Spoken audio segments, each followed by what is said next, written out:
Bonjour, Dongo, le conseiller, l'agripreneur et le promoteur agricole. Ici, retenez ceci, on parle uniquement que d'agriculture, on parle du business agricole et on fait la promotion de l'agriculture. Si vous êtes ici pour la première fois, abonnez-vous. Je pense que tout ce que vous allez voir sur cette chaîne, si vous aspirez vraiment à vous lancer dans l'agriculture, cela va vous aider parce que nous partons de notre expérience personnelle et surtout de nos succès et de nos échecs effectivement. Alors, on a comme ça commencé une formation, cette formation de manière explicite sur la culture de chou. Je dirais, comme je l'ai dit, on va exposer la culture de chou, on va essayer de démystifier cette culture et de vous permettre de maîtriser tous les contours, tous les détails possibles pour pouvoir réussir votre culture de chou.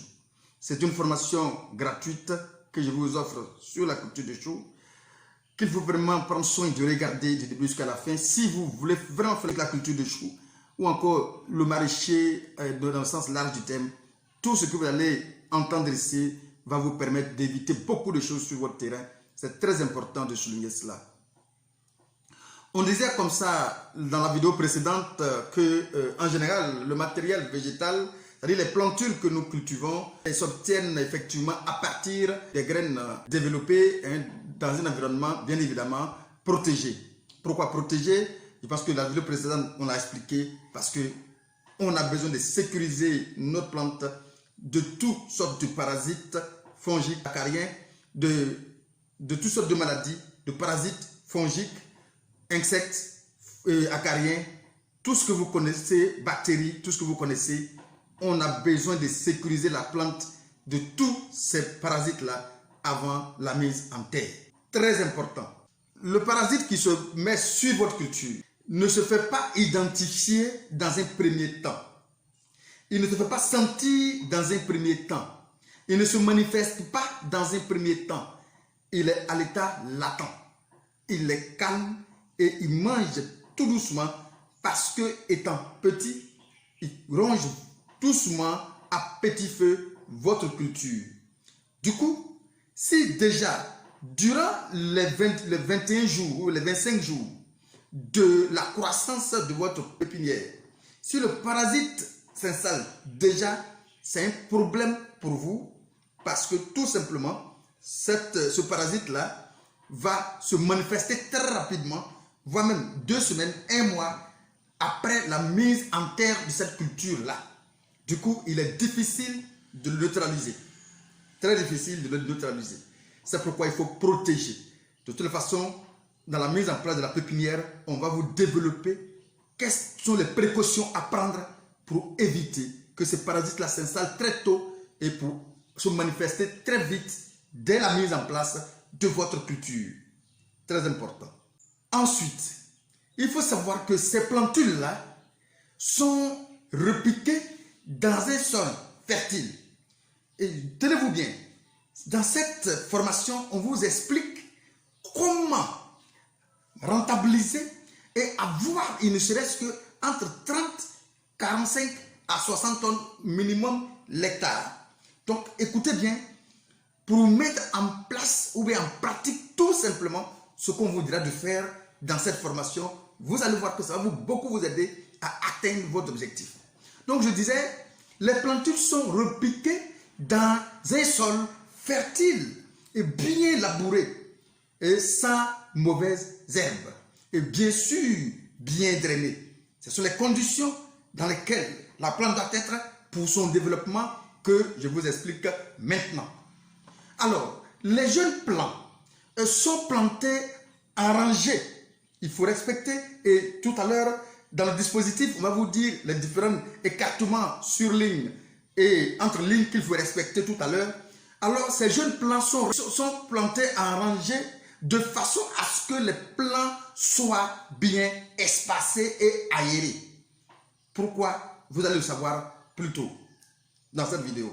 Alors, souvent, il y a l'irrigation goutte à goutte qui est appropriée à une façon, il y a son avantage qui est pratiquement très important de souligner.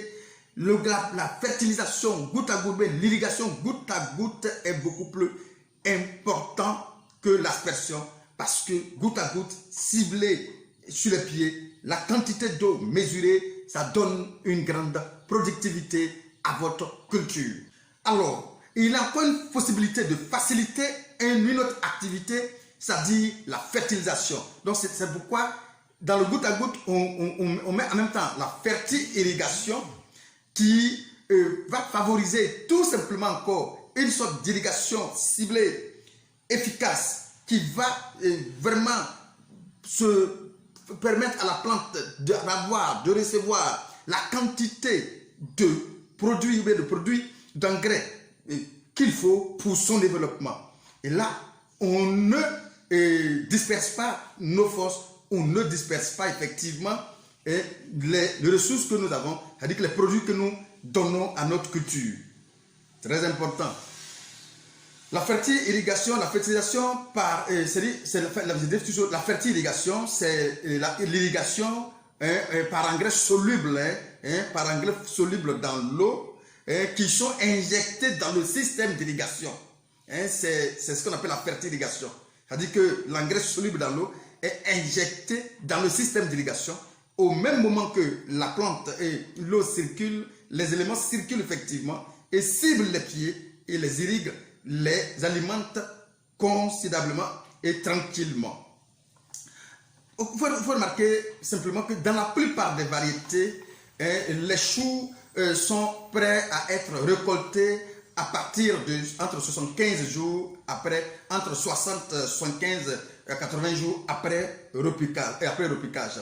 Bien évidemment, les récoltes peuvent se faire manuellement et mécaniquement pour les personnes qui ont fait de grandes superficies. Il leur sera difficile alors de faire une récolte manuelle. Alors, il y a un système mécanique qui est souvent mis en place pour récolter ces choux-là. On va maintenant parler des exigences en termes de culture de choux. Il faut savoir que la culture de choux, et beaucoup sont ceux qui passent lamentablement à côté parce qu'il y a certaines caprices de choux et de la culture qui ne mettent pas en place. Et du coup, cette culture, ils n'arrivent pas à atteindre effectivement leurs objectifs. Tout simplement, ils ne supportent pas un certain nombre de caprices dans la culture de choux. Alors, les exigences qu'on peut ici citer, qu'on peut vous nommer, il faut dire que le chou est une plante qui pousse dans un sol d'abord fertile et surtout riche en matière organique, bien décomposée. D'accord. Je sais que voici les caractéristiques de ce sol-là dont mon chou aura besoin pour son développement. Si mon sol ne renferme pas ces conditions, j'ai la possibilité alors de mettre mon sol dans la condition de ma culture. Et c'est pourquoi on a parlé de riche en matière organique bien décomposée, nutriments que les plantes, le chou mangent d'ailleurs, et un sol bien drainé. Donc du coup, je suis moi-même à mesure d'envoyer la matière organique bien décomposée à travers un composteur ou bien à travers du compost que moi-même j'ai pu fabriquer, ou encore à travers d'autres composts comme la fiente de poulet, la bouille de vache. Mais il faut d'abord se rassurer que c'est bien riche et bien décomposé, et surtout bien décomposé. C'est très important. Si je dois travailler dans un bas-fond, je dois connaître la période à laquelle je dois faire la culture, dans le bas-fond. On ne peut pas parler de bas-fond. Et en même temps, faire le chou en saison pluvieuse. Du coup, il faut savoir sur quel terrain tu travailles et cela va te permettre effectivement d'avoir tes résultats. Si je suis dans un bas-fond, je dois vraiment jouer le rôle de météorologue parce que je dois vraiment jouer avec la météo de sorte à ce que les eaux de pluie ne me surprennent pas, n'inondent pas et ne gâtent pas ma culture. Très important de souligner, c'est pourquoi on parle de sol bien drainé et renfermant les nutriments nécessaires pour la culture de chou. Ce sont les exigences de la culture de chou que je suis en train de vous dire maintenant. Ensuite, le terrain doit être également exposé au soleil. Écoutez, je vois souvent certaines personnes qui font leurs choux et les cultures maraîchères, bien évidemment, et souvent ils ont la tendance à laisser des arbres dans le champ. Et parfois même, il y a certaines personnes qui commettent des erreurs vraiment pas possibles, faire leur pépinière à l'ombre. Je leur pose la question, mais pourquoi? Parce qu'ils pensent que pour eux, à l'ombre, la plante va vraiment croître facilement. Mais ce n'est pas vrai. Ce n'est pas vrai. La plante a besoin du soleil, de la lumière surtout pour son développement, pour la photosynthèse. Donc c'est très important de ne pas mettre votre culture à l'ombre. Donc la plante doit être, votre intérieur doit être exposé au soleil.